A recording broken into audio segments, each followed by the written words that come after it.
News India 27 नव्या पिढीचं नवं माध्यम। 23 एप्रिल रोजी हनुमान जन्मस्थानी अंजनेरी पर्वतावर हनुमान भक्तांनी आयोजित केलेला महाआरतीचा सोहळा हा उत्साह संपन्न झाला। या अभूतपूर्व सोहळ्याचे साक्षीदार लाखो हनुमान भक्त हनुमंतरायाच्या चरणी अंजनी मातेच्या चरणी नतमस्तक झाले।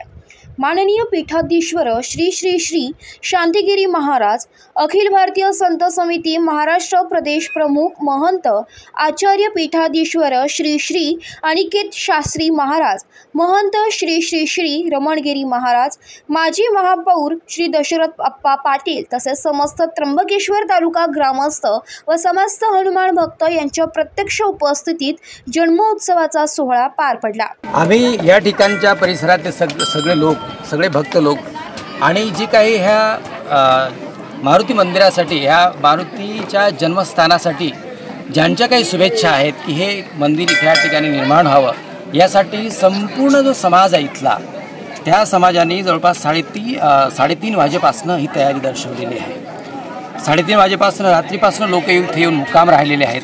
त्यांनी पूर्ण ही सजावट केलेली आहे, त्यांच्या परीने त्यांनी केलेली आहे। इथे सजावट ही फार कमी आहे, परंतु सर्व भक्तांचा इथून हा एक आवाज जातो की इथल्या ह्या परिसराचा पूर्ण विकास व्हायला पाहिजे।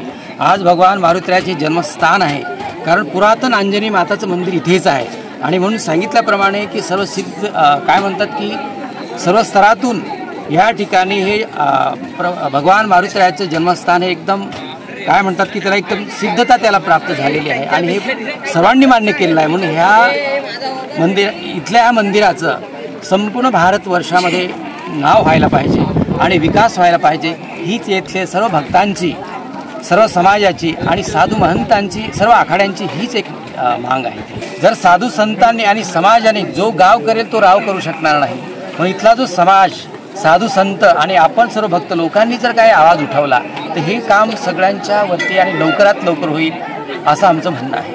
अयोध्येच्या राम मंदिराच्या पार्श्वभूमीवर अंजनेरी पर्वत हनुमान जन्मस्थानाचा देखील सर्वांगीण विकास व्हावा या उदात्त हेतूने समस्त हनुमान भक्तांनी मनोभावे प्रार्थना केली। हनुमान भक्त साधू महंत मान्यवरांच्या उपस्थितीत महायज्ञ ब्रह्ममुहूर्तावर करण्यात आलाय। त्यानंतर महाआरती सोहळा देखील उत्साहात संपन्न झाला। यावेळी अंजनेरी पर्वतावर त्र्यंबकेश्वर तालुक्यातील ग्रामस्थ मोठ्या संख्येने उपस्थित होते। त्याचप्रमाणे साधू महंतांची देखील पौर्णिमा सुरू झाल्यानंतर गर्दी वाढली। हनुमान भक्तांच्या प्रत्यक्ष उपस्थितीत हनुमान चालीसा पाठाने महाआरतीचा सोहळा संपन्न झाला।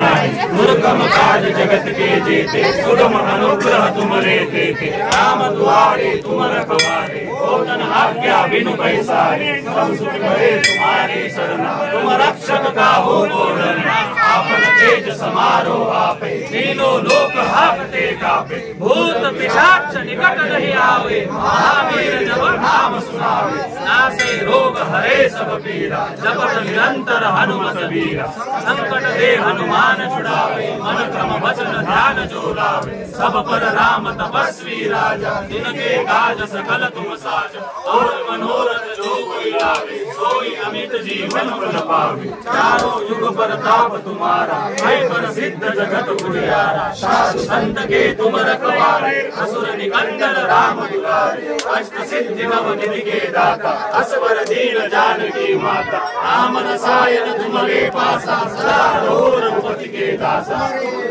राम को पावे जन्म जन्म के दुख बिसरावे, अंत काल रघुकुल पुर जाई, जहाँ जन्म हरि भक्त कहाई, और देवता चित्त न धरई, हनुमत से सर्व सुख करई, संकट कटे मिटे सब पीरा, जो सुमिरे हनुमत बलबीरा, जय जय जय हनुमान गुसाई, कृपा करो गुरुदेव की नाई, जो सतबार पाठ हनुमान जन्मोत्सवानिमित्त त्र्यंबकेश्वर तालुका व नाशिक शहरात 2 लाख हनुमान चालीसाचे वाटप हनुमान भक्त श्री नारायणराव गायकवाड यांच्याकडून करण्यात आले। त्याचबरोबर हनुमान भक्तांना पिण्याची पाण्याची सोय देखील हनुमान जन्मस्थान संस्थेद्वारे करण्यात आलेली होती। महायज्ञाची पवित्र हवन सामग्री माननीय चांदवडकर साहेब उर्फ दगडू तेली यांनी महाआरती सोहळ्यात दिलेली होती।